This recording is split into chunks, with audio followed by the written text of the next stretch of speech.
Hi everyone, this is Eve with Eve's Book Nook. Thanks for coming back to the channel today. I'm going to talk to you about the many books that I hope to read before the end of the year.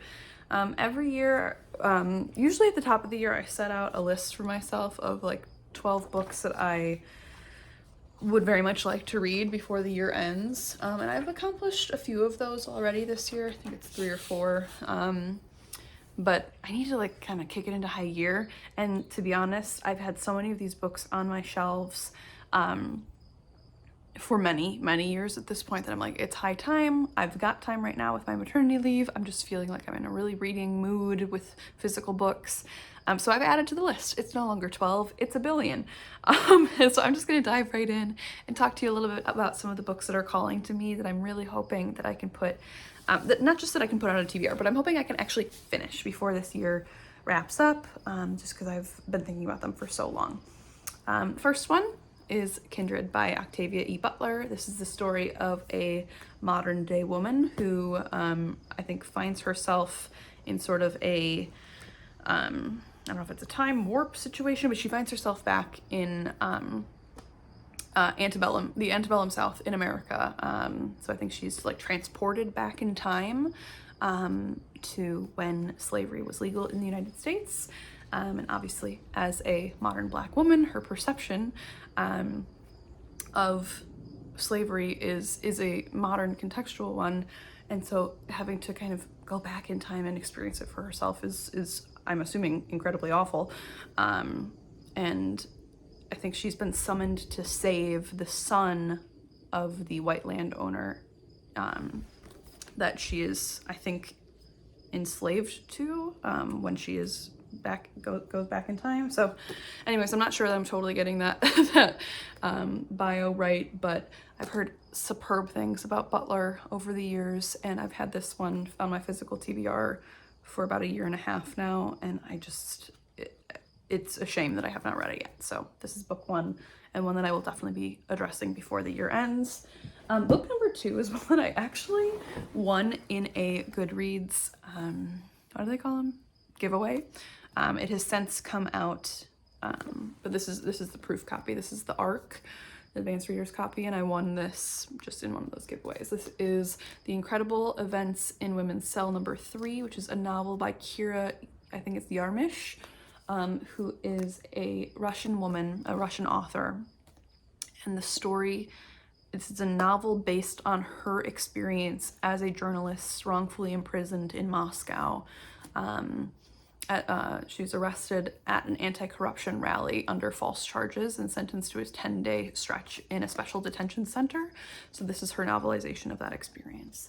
But I think given the kind of intolerant Russia that we know today, having a journalist perspective on that will be a very interesting one. And I won this probably 10 months ago, if not more, so it's high time that I give this author a review. I've heard good things about this book. It's one that I was hoping that my book club would pick, my in-person book club. They didn't. I'm crabby about it, but I'm still gonna get to it on my own. So that's book 2. Book 3 is The Death of Viv OG by, I didn't look up how to pronounce this author's name beforehand, I apologize. I think it's Akaweke Emezi.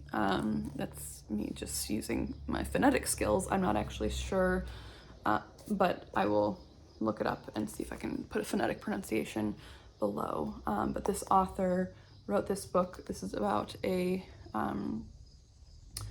mother who discovers her son's body wrapped in a colorful fabric. And I think this is related to, if I'm not mistaken, the trans experience in Africa. This is a Nigerian author, are they from Nigeria? I think so. I think that this author was born in Nigeria. I could be mistaken, but this is the author of Freshwater, which was a really popular novel a few years ago. So this is a dramatic story of family and friendship, loss and transcendence by a novelist who has been called one of our greatest living writers. So looking forward to this one. The next book is one I've been kicking myself for not picking this up. You can see I've read probably, I don't know, 50 pages or so. No, 25 pages. I've read that same 25 pages probably 6 times at this point. I've owned this book for upwards of 10 years. This is Foundation by Peter Ackroyd. The subtitle is The History of England from its Earliest Beginnings to the Tudors. And Peter Ackroyd is a historian as well as, author, broadcaster, biographer, who has done a whole kind of Britain series, starting with Foundation, and then it goes to the Tudors, and then it makes its way through kind of the various periods of British history. But this is the start, and this is the epic story of England itself, from prehistory to the Tudor period. And then it ends with, I think Henry the Eighth? Is it Henry the Eighth? I'm seeing Tower of London referenced, although obviously there's some, many a Henry. That 1504 looks like, or 1509, it looks like is when the kind of story here ends. This is a nonfiction, and again, it's just one that I've been meaning to get to for so many years, and this is like, if I don't read this year, I'm gonna be so crappy with myself. Next book is The 100 Years' War on Palestine, A History of Settler Colonialism and Resistance from 1917 to 2017. This is by Rashid Khalidi. This is a book that was published, I think, probably, I want to say 5 to 10 years ago, and it's sort of just reemerged. Oh no, copyright 2020, so 4 years ago. But it sort of reemerged into the public consciousness because of the current Israeli-Palestinian conflict. And I just think it's important for me to better understand, and so I've been seeking out more information from the Palestinian perspective, because it's not one that I hear as much in the United States, as the United States is an ally to Israel, and I've been looking for more information from the Palestinian point of view on this conflict. So let that be that. But that's my. I think that's the only other nonfiction. Oh no, there's a few more, but this is one that I've just recently picked up in an effort to educate myself more on current events. Let's see. We also have Persuasion by Jane Austen. This is a tiny little book. This is her last novel, a moving, masterly love story tinged with the heartache of missed opportunities. This is the story of Anne Elliot, who's persuaded to not marry the man that she's in love with, and it's sort of because he wasn't successful or didn't have a lot of wealth, and then years later, kind of what becomes of that choice. This is one of 2 Austen novels that I have not read. It's this and Northanger Abbey that I haven't read, and I figured I would like to get to this one first, because if I understand correctly, Northanger Abbey is more of a satire of the Gothic novel, whereas this is a more kind of traditional Austen romance. And I do love a Gothic novel, but I think I'd like her more earnest works first, and then get into her more satirical approach last.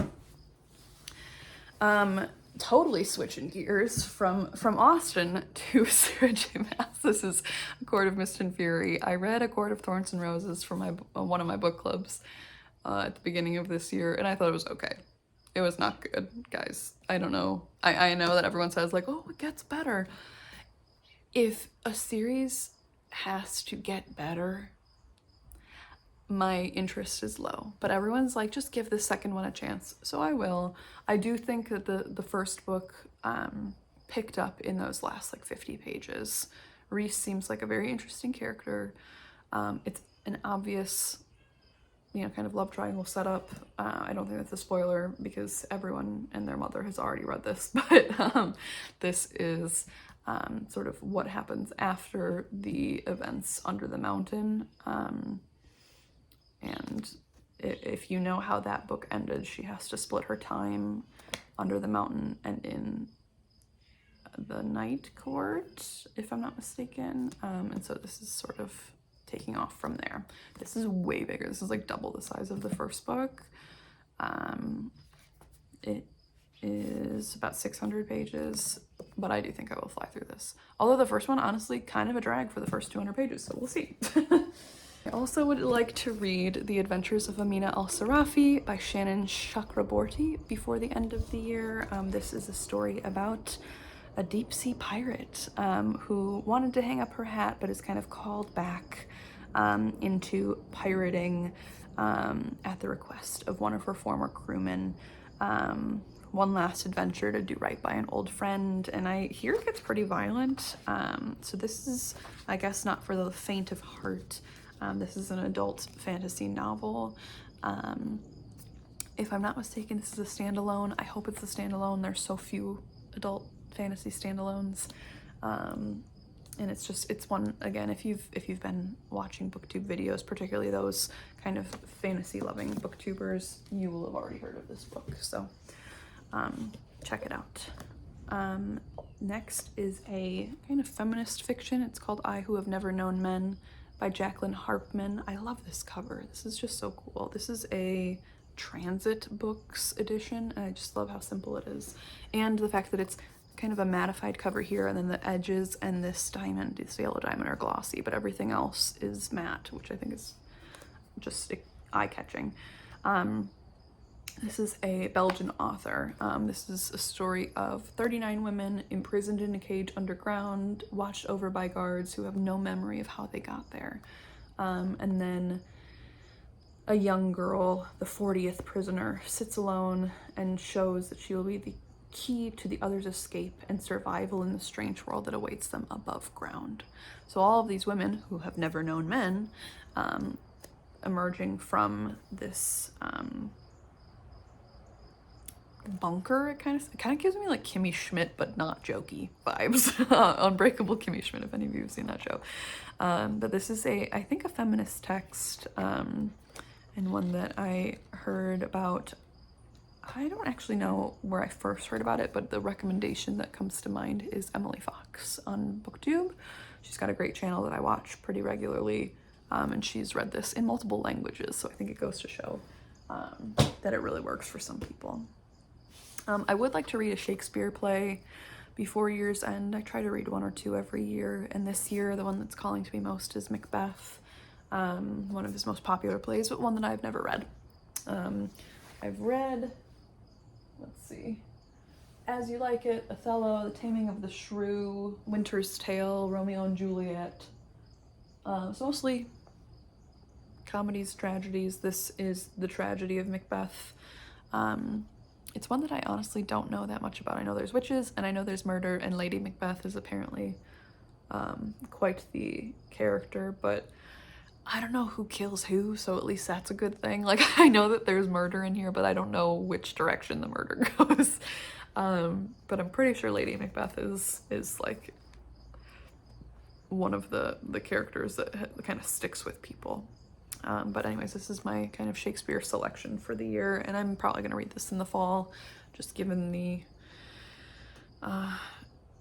tone of it. It just seems like a nice autumnal read.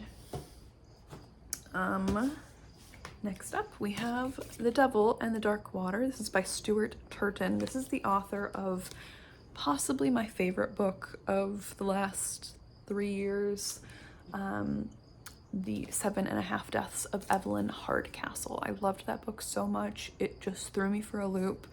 It was so fast-paced, so riveting. It's been so long since I've read a book like that. And I'm hoping, I know that I've heard that this is not as good, and I'm not going into it with such high of expectations, but I just have a feeling I'm gonna love this. This is early 17th century, again, kind of seafaring. So I guess I've got a few books about seafaring folk.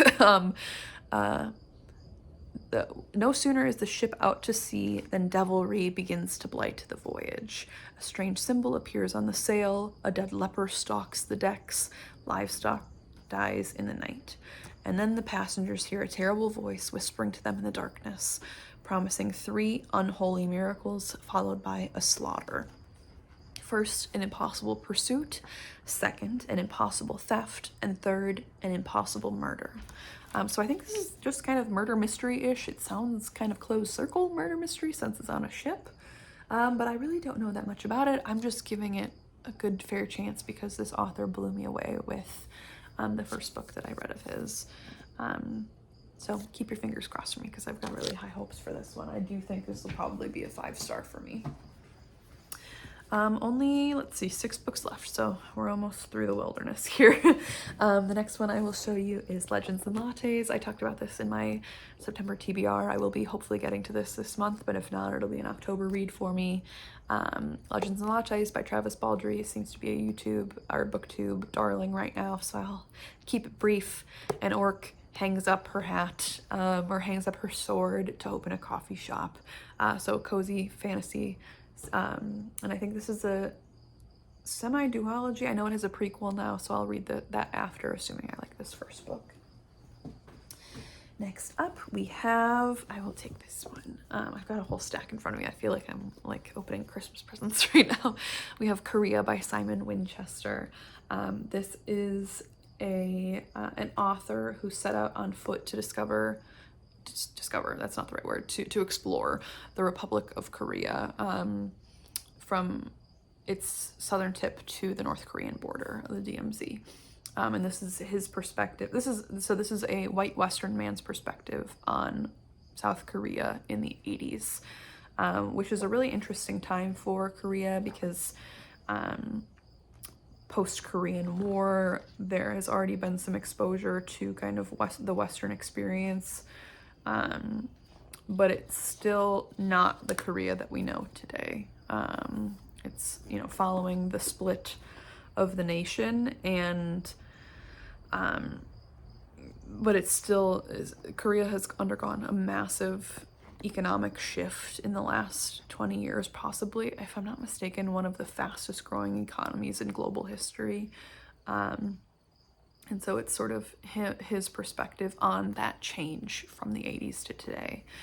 I'm only like 10 pages into this. I just happen to be a fan of kind of Korean media today, Korean entertainment today, and so I think getting a little historical perspective might be worth my while. We also have The Ottomans, A Cultural Legacy. This book is freaking gorgeous, and I want everyone to just kind of take it in all of its glory. This is a hardbound, full color image book about the Ottoman Empire and the cultural legacy that it has left to today.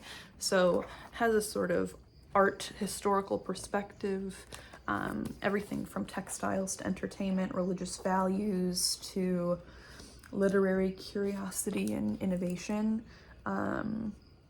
musical traditions, you get the idea, but just they have some of these beautiful color plate images. And just fun fact about me, I have a bachelor's degree in art history, so you know I appreciate this kind of thing. And this is just kind of a basic kind of entry point into the Ottoman Empire and that legacy that it has carried. Thames and Hudson is the, I don't know if you can even see it here, Thames and Hudson is the publisher, and they are just the best publishers for art related books because they always do color plates, and it just, I can't even describe to you how heavy this book feels. It's only 200 and not quite 300 pages, but they use such heavy weighted pages, plus the kind of gloss, plus the color, the quality is bar none to me. I mean, wow, that's like, and and for anyone that's wondering, because if you do enjoy art books, this is a pet peeve of mine. This book, it has matte pages. So it has it's a semi-gloss, I guess, but they are not high shine, which is really important when you get down into the what do you call this? The interior spine, I don't know, the front, the cleft of the book. Because with art books, if you have a dark image that gets into there and you have a gloss on it, there's not a chance that you're seeing any detail in that page. So for me, that's just goes to show that these people know what they're doing with publishing. Okay, 3 books left. I will end on a pretty note, publishing wise, so we'll go with this one first. The Man Who Made Vermeers. This is an art historical nonfiction about an art forger. Subtitle is Unvarnishing the Legend of Master Forger. Apologies to anyone that is Dutch. Han van Meegeren would be my educated guess here. This is by Jonathan Lopez, who is a columnist for Arts and Antiques, which I believe is a magazine. So a Dutch painter who forged Vermeer's post-World War II. And this is, I don't know if you can tell from the kind of yellowing quality of these pages or not, but this is another book that I've owned for a super long time, like probably a decade at least, and I owe it its due. It's just been so long, and it's just been haunting me. You know those books that you're like, it always seems to be nonfiction too. I just have some books that just have haunted me for like a decade now, and every year I say I'm gonna get to them, and every year I don't. So if by the end of this year I haven't read this book, someone come find me. Okay. Next we have Still Missing by Beth. Ooh, didn't look this one up either. Beth Guccian? That sounds wrong. Guccian? I'm so sorry, Beth. I don't think Beth is still with us, but anyways, this book was published in 1981. This particular edition is the Persephone Books edition. This is a British publisher who seeks out underrepresented female authors from the last century, for the most part. This is number 88 of their publishings, and I bought this in the UK probably 3-4 years ago. They always have end pages that are designed related to the year of the publication, and they always actually provide some context as to why they chose that, which I think is very fun. And then they provide you every time with, oh, sorry, what am I doing? So here's the end pages, and they provide you with a matching bookmark to go with it. And that bookmark includes a blurb of the book as well, so that's kind of fun.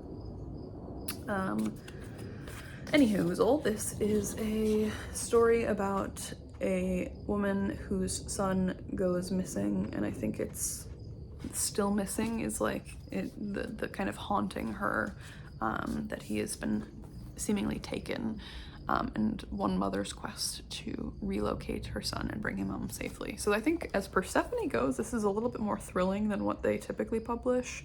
My favorite of the Persephone publishings that I've read so far is Miss Pettigrew Lives for a Day. Just such a sweet novel. So I highly recommend that one, but this one is one of 2 remaining Persephone publishings that I own. And I'd like to just at least take one off this year. The other is The Shuttle by Frances Hodgson Burnett, who is also the author of the last book that I want to read this year, A Little Princess. This is the Puffin and Bloom edition of A Little Princess, which is a movie that I adored as a child. And I'm pretty sure this is unabridged. Puffin and Bloom did a little series, the Puffin and Bloom collection, with cover illustrations by Anna Bond. I also own Heidi by Joanna Spyri in this edition too. But this is an illustrated children's book. It's not a facsimile, but they did use the original illustrations from the original text. And again, this is just a movie that I loved as a child, and I've just been hoping to get to. So this is the final kind of, I better get to this. Oh, by the way, this is kind of small. I'm a very tall person, but this is not a big book. So hand size wise, I feel like most women's hands would probably come to my last knuckle here. But just for context, like it's not a big book. So this is probably a very quick read, given that its original audience is young girls. 300 pages, but they are dinky little pages with a decent margin.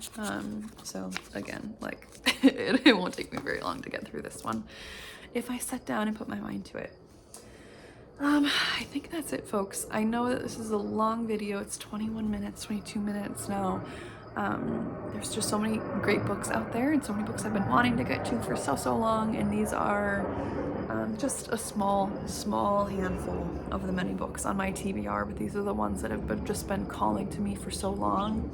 I don't know exactly the count of this. I think it was close to 20 books. If I get to even 10 of these, I will be satisfied with myself, but I am hoping that all 20 will be crossed off before the end of the year. Time will tell.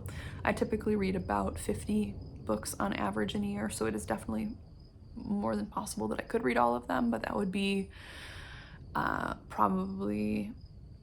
it would probably mean that I would not be reading as much in the way of ebooks and audiobooks, and just devoting myself to the physical copies, so we'll just have to wait and see. But if even 10 of these get scratched off, I'll be pleased. So yeah, leave your comments down below if any of these are your favorite books or if you've enjoyed them. Don't tell me if you didn't enjoy them, okay? I'll leave that to Goodreads reviews to discourage me from reading it, but all of these are things I've been excited about for so long that I just need to pick it up, start it, and then once you get that momentum rolling, I'll read them. It'll get done eventually. Jeez Louise. So we'll see. These will mostly be on my bedside table or nearby, the place that I do the bulk of my physical reading, and hopefully I will feel encouraged to do that instead of doom scrolling on social media, as I'm apt to do. Anyways, I will leave you to it. Hope you enjoy your day. And again, please let me know what books you're hoping to read before the year end. I hope you have a great rest of your day, and I will talk to you in the next video. Thank you. Bye.